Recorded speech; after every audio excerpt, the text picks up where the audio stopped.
Hi guys, ఎలా ఉన్నారు? Welcome back to trending vlogs. నేనైతే చాలా బాగున్నా, మీరు కూడా చాలా బాగున్నారని అనుకుంటున్నా. అండ్ ఈరోజు టాపిక్ వచ్చేసి ఆషాఢం గోరింతాకు. తమ్లైన్లో ఆల్రెడీ మీరు చూసేసే ఉంటారు. నేనైతే ఆషాఢం గోరింతాకు పెట్టుకున్నా. మీరు పెట్టుకున్నారో లేదో కామెంట్ చేయండి. అసలు ఆషాఢ మాసంలో గోరింతాకు పెట్టుకోవాలి అని ఎందుకంటారు? మీలో చాలామందికి తెలియకపోవచ్చు, కానీ కొంతమందికి తెలిసి ఉండొచ్చు.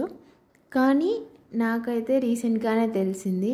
అండ్ అది తెలియని వాళ్ళకి యూజ్ అయ్యిద్ది, మీకు కూడా చెప్దాము అని ఈ వీడియో చేస్తున్నా. అండ్ ఆషాఢ మాసం పక్కన పెడితే అసలు గోరింతాకు ఎందుకు పెట్టుకోవాలి అని అంటే, అసలు గోరింతాకు చెట్టు ఎలా పుట్టింది అంటే, పార్వతీదేవి వనంలో వాళ్ళ చెల్లెళ్ళతో అలా ఆడుకుంటున్నప్పుడు పడిపోతుందన్నమాట. ఆ పడిపోయిన సమయంలో తన కాలి నుంచి రక్తం బట్ట ఒకటి నేల మీద పడుతుంది. అప్పుడే ఈ గోరింతాకు అనేది పుడుతుంది. అప్పుడు ఆ గోరింతాకు చెట్టుకి పార్వతీదేవి అనేది వరం ఇస్తుంది. ఆ వరం ఏంటంటే, వాళ్ళ సోదరులు అందరూ కలిసి వాళ్ళ తండ్రి గారి అయిన పర్వతరాజుని పిలుచుకొస్తారు. పర్వతరాజు కూడా అక్కడికి వస్తారనమాట. అప్పుడు పార్వతీదేవి గోరింటాకు చెట్టు ఉంటుంది కదా, దాని నుంచి ఒక ఆకుని పట్టుకుంటుంది. అప్పుడు పార్వతీ చేయి అనేది ఎర్రగా మారిద్ది. అప్పుడు ఆ పార్వతీదేవి ఏమంటుందంటే, నువ్వు భూలోకంలో ఇక నుంచి స్త్రీ యొక్క అందాన్ని పెంచడం కోసం అండ్ స్త్రీ యొక్క సౌభాగ్యానికి చిహ్నంగా అండ్ అలాగే స్త్రీ యొక్క ఆరోగ్య సమస్యలకి ఉపయోగపడతావు అని చెప్పి వరమిస్తుంది.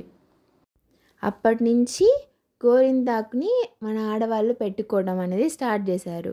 అంటే మనం చూసుకుంటే దేవతలు తరం నుంచి మనకి గోరింతాకు పెట్టుకోవడం అనేది యూస్ఫుల్ విషయం అని చెప్పి అప్పటి నుంచే స్టార్ట్ చేశారు. అందుకే పెద్దవాళ్ళు ఏ చెప్పినా దాని వెనక ఏదో ఒక స్టోరీ ఉంటుంది అని అంటారు.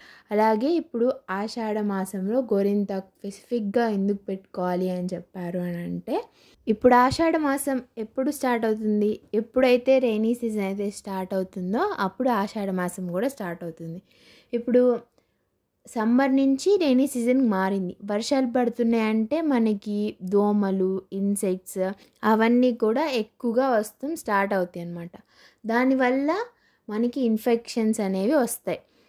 అండ్ ఇప్పుడు ఎందుకు మనం చేతులకి ఎలా పెట్టుకుంటాం, గోళ్ళకి ఇప్పుడు మనం తింటూ ఉంటాం కదా, అలా గోళ్ళకి దగ్గర అలా ఇన్ఫెక్షన్స్ అవ్వకుండా అండ్ గోళ్ళకి కూడా స్పెసిఫిక్గా పెట్టుకోవాలి.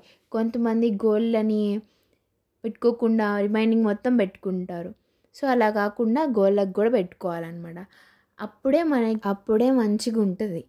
ఇప్పుడు కాళ్ళకి అరికాల్లో మనకి ఖచ్చితంగా ఒక్క చుక్కన పెట్టుకోవాలి అని అంటారు.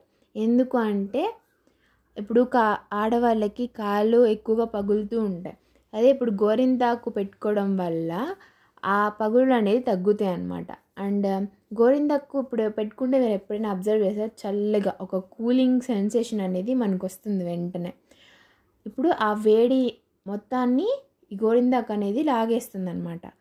సో దానివల్ల కూడా మనకి ఖచ్చితంగా అలా అన్నా కొంచెమైనా పెట్టుకుంటారు అని చెప్పి ఖచ్చితంగా ఒక చుక్కైనా పెట్టుకోవాలి అనేది తీసుకొచ్చారనమాట. ఒక్క అరికాళ్ళలో మాత్రమే కాదు వేడిని తగ్గించేది గోరింతాకు పెట్టుకోవడం వల్ల. మన బాడీలో ఉన్న వేడి మొత్తాన్ని గోరింతాకు అనేది అబ్జర్వ్ చేసుకునిద్ది అనమాట. మనకి ఫస్ట్ పెట్టుకున్నప్పుడు చాలా చల్లగా ఉంటుంది అండ్ తర్వాత డ్రై అయిపోతుంది. ఆ డ్రై అయ్యే కొద్దీ మనకి ఆ వేడి అనేది మన బాడీలోంచి వెళ్ళిపోతుంది అని అర్థం అన్నమాట. మనకి ఎంత ఎర్రగా పండితే అంత మంచి జరుగుతుందంట. అండ్ నల్లగా పండింది అని ఫీల్ అవ్వకండి ఎవరు. మనకి ఒంట్లో ఎక్కువ వేడి ఉంటే ఆ వేడి మొత్తం తీసేసుకుంటుంది కదా, అప్పుడు ఎక్కువ వేడి ఉన్న వాళ్ళకి అలా నల్లగా అవుతుంది. విన్నారు కదా గోరింతాకు వల్ల ఎన్ని బెనిఫిట్స్ ఉన్నాయో. అండ్ మీరు కూడా డెఫినెట్గా ఆషాఢంలో గోరింతాకు పెట్టేసుకోండి. అండ్ అలాగే నా గోరింతాకు ఎలా ఉందో కామెంట్ బాక్స్లో కామెంట్ చేయటం మాత్రం మర్చిపోకండి. అండ్ నా ఛానల్ని కొత్తగా చూస్తున్న వాళ్ళైతే సబ్స్క్రైబ్ చేయండి అండ్ అలాగే లైక్ చేయండి అండ్ షేర్ చేయండి. బాయ్.